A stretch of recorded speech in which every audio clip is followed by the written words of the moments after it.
Welcome back to the TNT Smoke Factory. I'm your host, TJ Tilford, alongside my dad, Terrence Tilford, and we're here outside of Ford Field talking about a few matches made in heaven from last night's draft. Absolutely. And I got to start first and foremost. Marvin Harrison Jr. to the Arizona Cardinals. I really like this pick because it's been quite some time since we've seen Kyler Murray have a true wide receiver number one.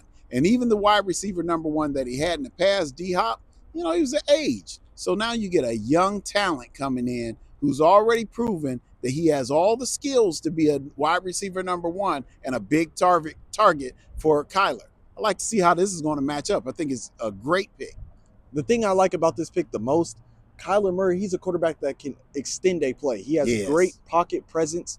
He can scramble out, and when he scrambles out, Marvin will be down there somewhere. And he can reach him. Yes, big target. We're talking about a kid with a big radius. Yeah. He can go up and catch it anywhere. Just put it up there. Yep. Marv will come down with the ball. You got the right quarterback that can get it down the field.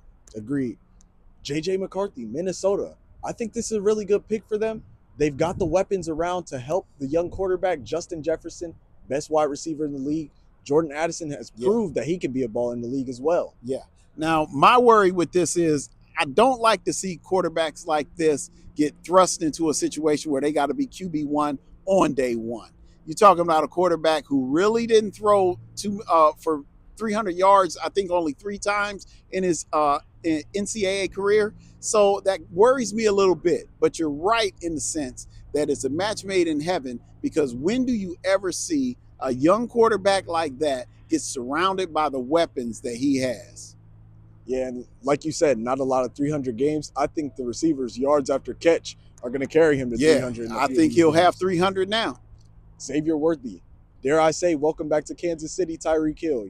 Patrick Mahomes, he has his speedster again. Yeah, good call. Tyreek Hill very much built in that mold. You're talking about a guy who can get behind the defense and then just scurry around back there, because you already know Pat Mahomes is a guy who's going to create a whole lot of time in that pocket. Now, imagine trying to keep up with somebody who's running a 4.21 in the 40. You're trying to chase him around the defensive backfield. Sounds like trouble. And this is really big because these past few years, back-to-back Super Bowls, but they had to rely on Kelsey heavy. A lot of drop passes by the receivers. Mm-hmm. This is a good match for Patrick Mahomes, and this is a good match for Kansas City. Agreed. If they want that three-peat, this was the direction. They may have found just the right piece for it. Terrion Arnold got drafted here to Detroit. I think this is a great pick.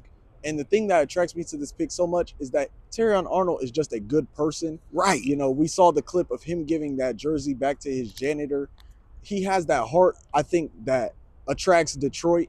And he also has that energy that backs Detroit as well. This is a player that the city is going to be able to get behind. That's exactly what I agree with. You look at the situation in Detroit and the needs of this community. You're talking about you drafted a guy who's not going to be just good for your team. He's going to be good for your city. And that's the kind of guy that a franchise can really start to get some energy around. And not only that, an incredible talent as well. He's a very good cornerback. No doubt about that.